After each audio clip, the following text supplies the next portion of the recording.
The Nullarbor, flat, featureless, stretching across southern Australia for nearly 2,000 kilometres without a single tree breaking the horizon.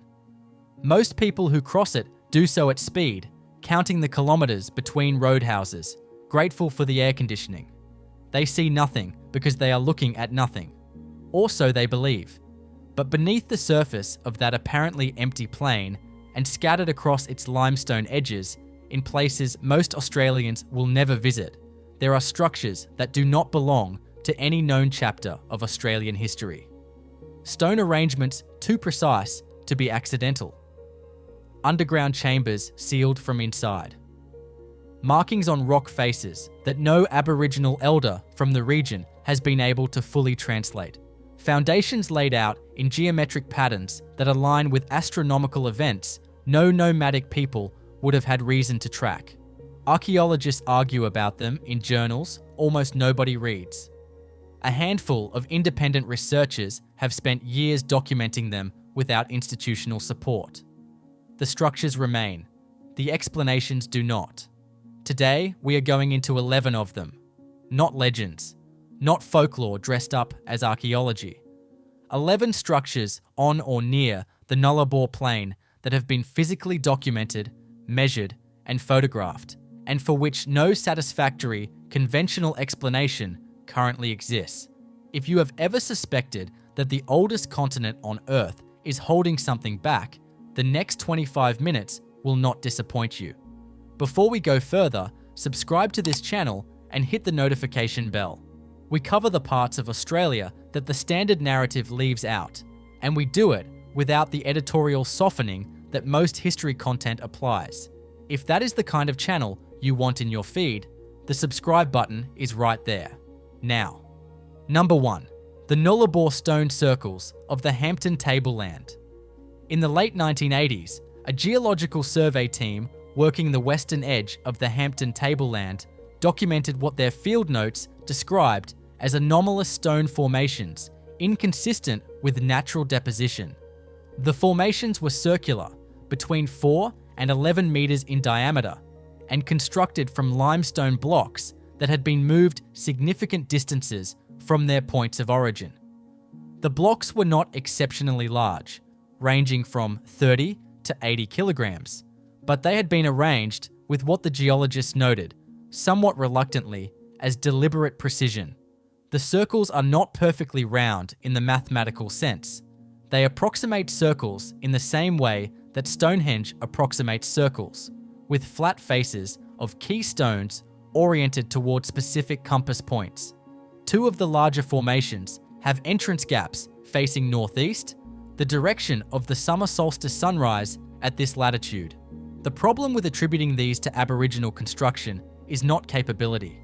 Aboriginal Australians were and are sophisticated builders across every part of this continent. The problem is purpose. Traditional use of the Nullarbor by the Mirning and Maralinga Tjarutja peoples was transient and functionally oriented around water sources and food availability. The construction of permanent stone circles in an area with no water and marginal food resources does not fit the documented behavioral patterns of any group known to have used this region.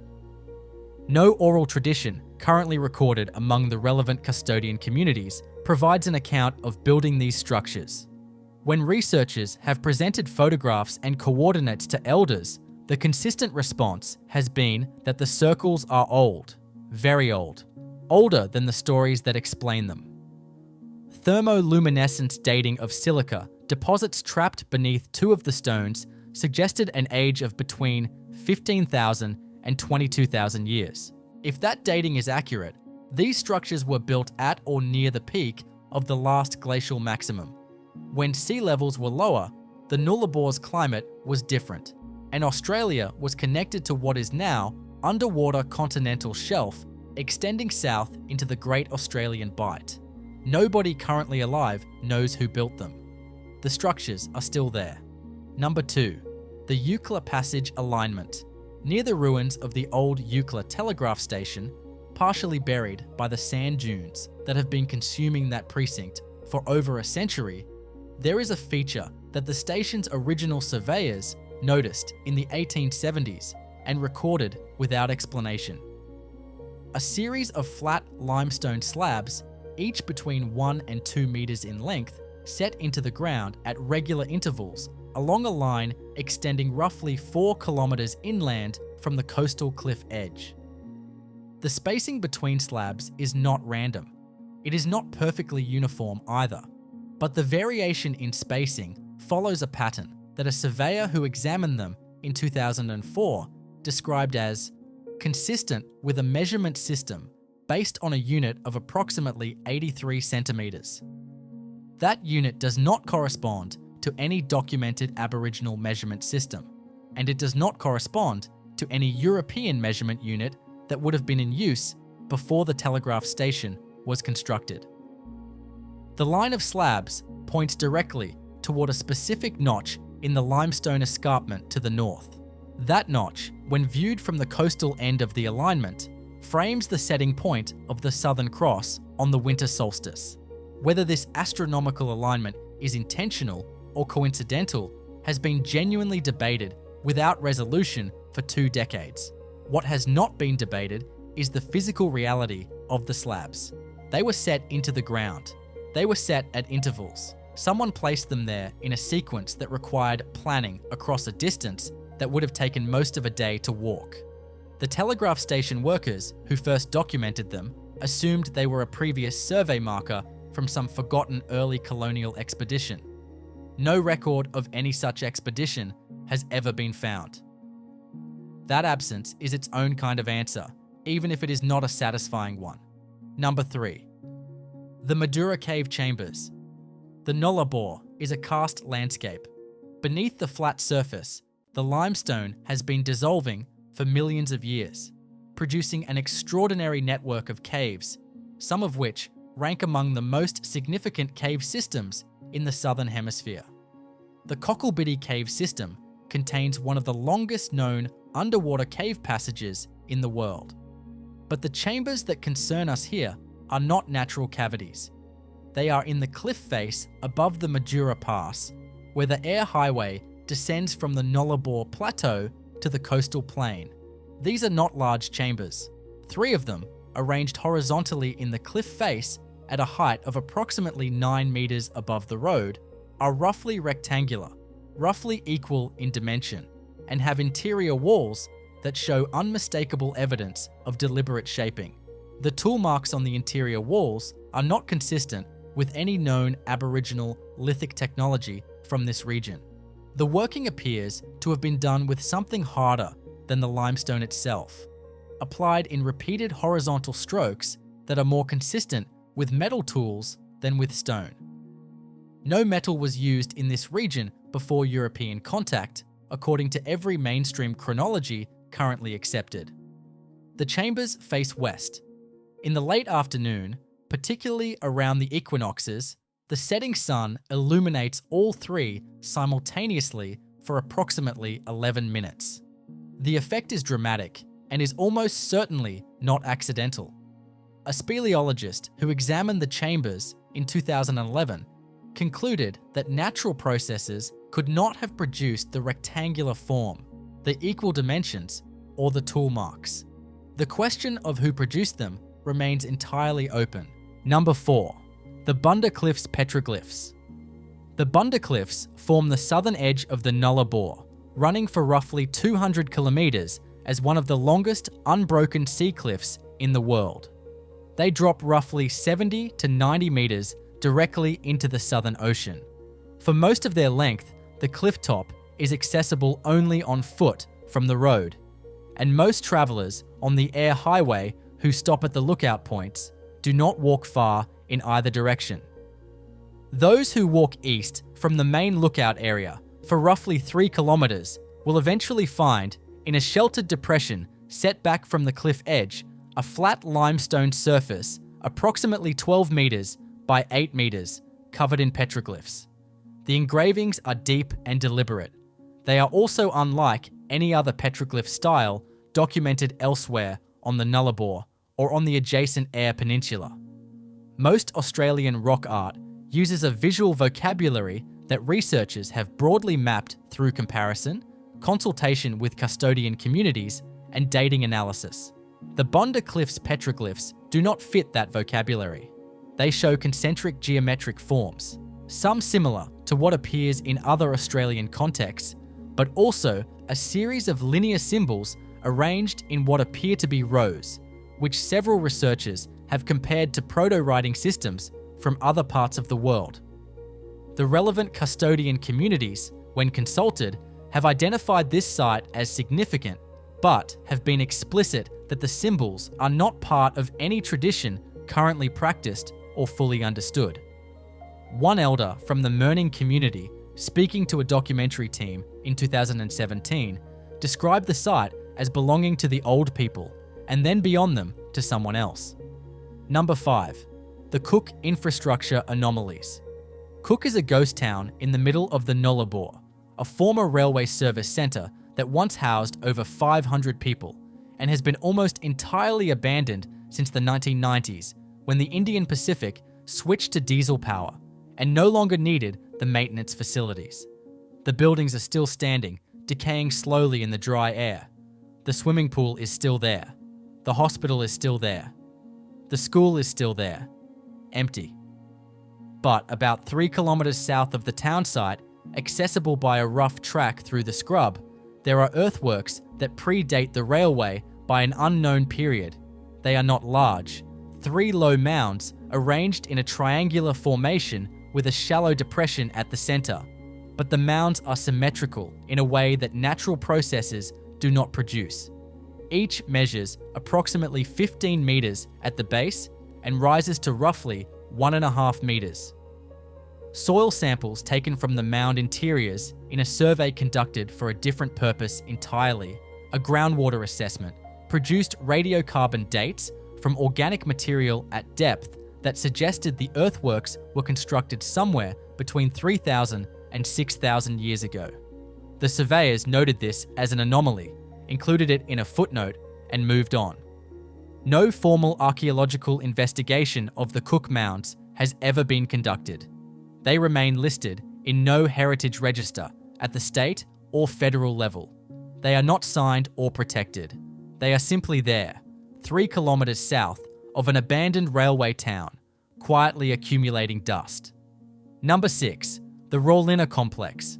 Rawlinna is a sheep station in the central Nullarbor of Western Australia. It is one of the largest sheep stations in the world, covering an area comparable to a small European country. Most of Rawlinna's millions of hectares have never been systematically surveyed for anything beyond pastoral purposes. In 2006, a mustering team using a light aircraft for aerial work spotted a feature on the ground that the station manager subsequently described in a letter to a researcher who later published it as looking like a floor plan. When the site was visited on the ground, what they found was a series of low stone walls, none more than knee height, arranged in a pattern of connected rectangular spaces covering an area of roughly 40 by 60 meters. The stone used in the walls is local limestone, but the corners are dressed, meaning the stones at the intersections have been shaped to sit flush rather than simply stacked. Dressed stone corners require intent. They require a tool harder than the stone being shaped. They require someone who understands that corners bear load differently than wall faces. The function of the structure is unknown. It is too large and complex to be a casual overnight shelter. The connected rectangular spaces suggest a purpose that involved multiple activities or multiple groups occupying the space simultaneously. Some researchers have suggested a processing facility. Others have suggested a meeting structure for groups drawn from across a wide geographic area. None of these suggestions have any supporting evidence beyond the structure itself. The station manager, when interviewed, noted that the Aboriginal families who had worked the property for generations were aware of the site and referred to it as the old meeting place. When asked who had the old meetings there, the answer, translated and paraphrased, was, "People from before the people we know." Number 7. The Koonalda Cave engravings.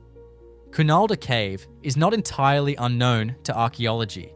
It has been investigated and it is understood to contain some of the oldest cave art in Australia, with finger flutings and engraved lines dated to somewhere between 20 and 24,000 years ago. In that respect, it is a documented site with a genuine place in the academic literature.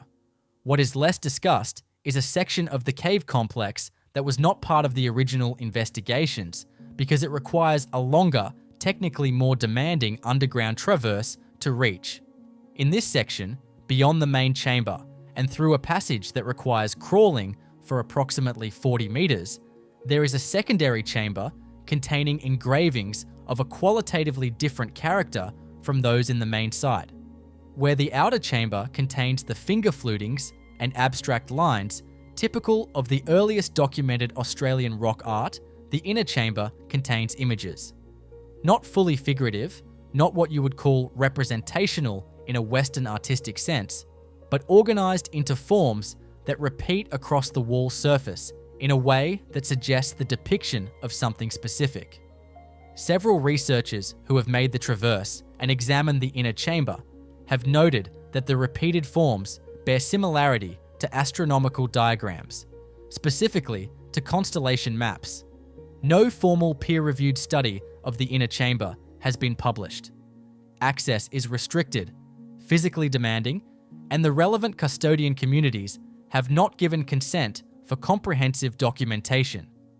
What is known comes from informal accounts, an unpublished research note from the 1990s, and a small number of photographs that circulate in certain archaeology forums. The engravings are real. What they mean is not agreed upon by anyone who has seen them. Number 8. The Haig alignments. Haig is a siding on the Trans-Australian Railway line in Western Australia, approximately halfway between Kalgoorlie and Forest. There is nothing at Haig. There is a siding, a water tank, and occasionally a maintenance crew.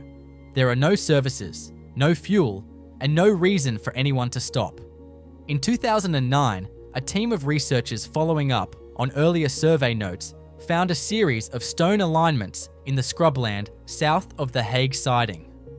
Alignments, in archaeological terminology, are rows of standing or placed stones that form linear features rather than closed shapes.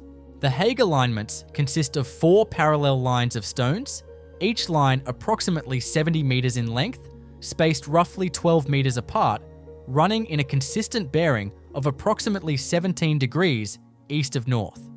The alignments are not visually dramatic. The stones are small, most between 10 and 30 centimeters, but they are consistent, numerous, and unambiguous as deliberate placements. Natural stone distribution in this area is random and sparse. The concentration and linearity of the Haig alignments cannot be attributed to geological process. The bearing of 17 degrees east of north corresponds to the azimuth of the star Canopus at its rising point on the horizon as observed from this latitude. Canopus is the second brightest star in the night sky and holds significant importance in a number of Indigenous Australian knowledge systems across the continent. Whether the Haig alignments were constructed in relation to Canopus or whether the correspondence is coincidental remains unresolved. The alignments are undated. No excavation has been conducted. The site has no formal protection status. If you knew exactly where to look, you could walk among them this afternoon, and nothing official would tell you that you were standing inside something that should not exist. Number 9. The Eyre Peninsula Sandstone Complex. On the western side of the Eyre Peninsula, in a stretch of coastline accessible only by 4-wheel drive along tracks that are themselves not on most maps, there is a complex of sandstone formations that have been modified. This distinction matters. Sandstone formations that are purely natural are common across this coastline. Modified sandstone where human intervention has added to, subtracted from, or rearranged natural features is a different category entirely. The complex in question involves a series of natural sandstone outcrops that have had channels cut into their upper surfaces. The channels are too regular to be erosional. They run between natural basins in the rock, creating a connected system of basins linked by cut channels that would, when it rained significantly, fill and overflow from one to the next in a specific sequence. This is water management infrastructure. It is sophisticated, it is deliberate, and it is designed for a population that plan to use this location during and after rain events. The complexity of the channel system and the evident planning involved in understanding how water would flow across the natural topology before cutting the channels to guide it suggests a detailed knowledge of the site across multiple seasons. This was not built by people passing through. It was built by people who knew exactly how rain fell here and where it went and how to make it go somewhere more useful. The sandstone around the channels has been dated by rock varnish analysis to an age of at least 8,000 years. The channel cuttings are impossible to date directly with available techniques. What can be said is that the channels exist, that they function hydraulically as designed, and that no documented group is recorded as having built them. Number 10. The Nullarbor Nulgarri walls. In the Mirning language, Nulgarri refers to a place that holds something important. It is not a general term for a significant site. It is specifically used for places that hold things, meaning physical objects or physical structures, rather than places that hold stories or ceremonies. The distinction is linguistic, but it matters. There are 3 locations on the Nullarbor that Mirning custodians refer to as Nulgarri, and at 2 of these locations there are visible stone wall remnants. Not tall walls, not impressive walls in any visual sense, but walls nonetheless. Low, single-course stone constructions, roughly aligned, running for distances of between 20 and 40 meters before disappearing into rubble that may indicate further extent below the surface. At one of these locations, an archaeologist with permission to survey conducted a limited excavation in 2018 and found that the visible surface course was not the base of the wall. It was an upper course, preserved only because it was sheltered by the collapse of higher courses around it. The base stones, when excavated, were sitting on prepared ground, meaning ground that had been leveled and cleared before construction began. The prepared ground extended beyond the wall footprint in a way consistent with a structure that once had a floor area extending from the wall. No formal report from this excavation has been published. The archaeologist involved confirmed the excavation to a journalist in 2020, but declined to discuss findings publicly, citing the ongoing sensitive negotiations with the custodian community about how and whether this material should be disclosed. The walls are there. The prepared ground is there. What stood between the walls is not known and may not be disclosed. Number 11. The Hampton Tableland geometric formations. We return to the Hampton Tableland to end with the structure that, of all 11 on this list, most resists any easy framing. On the high tableland surface, visible under certain light conditions from the air, but almost invisible from ground level until you are standing in the middle of it, there is a geometric formation covering approximately 4 hectares. It consists of stones placed in lines that form a series of interconnected diamond shapes, each diamond roughly 30 meters on its longer axis and 20 meters on its shorter axis, with the long axes of all diamonds consistently oriented at the same bearing. It takes time to understand what you are looking at when you stand inside this formation, because the scale is too large for human visual comprehension at ground level. From the air, even from a light aircraft, the geometry is clear and undeniable. The regularity is not approximate. It is precise in a way that requires either a systematic measurement process applied across a 4-hectare area, or a form of geometric planning that could lay out a pattern too large to see from within it. The formation has been photographed from the air. Those photographs have been analysed by researchers in archaeology, geometry, and anthropology. The consistent finding is that the formation is artificial, intentional, and of unknown origin and purpose. The consistent absence is an explanation. It remains on the tableland. It does not ask to be understood. It has been there long enough that the questions it raises about who was capable of building it, how long ago, and why, do not carry any urgency on their end. On our end, though, the questions should feel urgent, because what the Nullarbor has been holding across these 11 sites is not simply unknown history. It is evidence that the human story on this continent is older, more complex, and more technically sophisticated than the version that has been taught in classrooms and published in textbooks for generations. The structures do not fit a narrative that places everything before European contact into a single category of hunter-gatherer simplicity. They fit something else, something we do not yet have the framework to describe accurately. And that gap between what these structures demonstrate and what the accepted record acknowledges is not a small gap.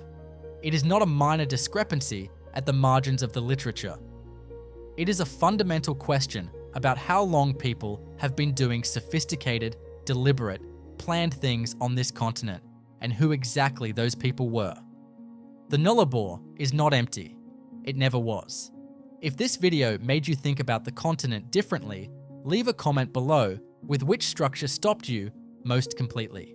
The Koonalda inner chamber and the Rawlinna complex tend to produce the strongest reactions, but the Cook mounds carry a particular weight because they are the most accessible and the most ignored.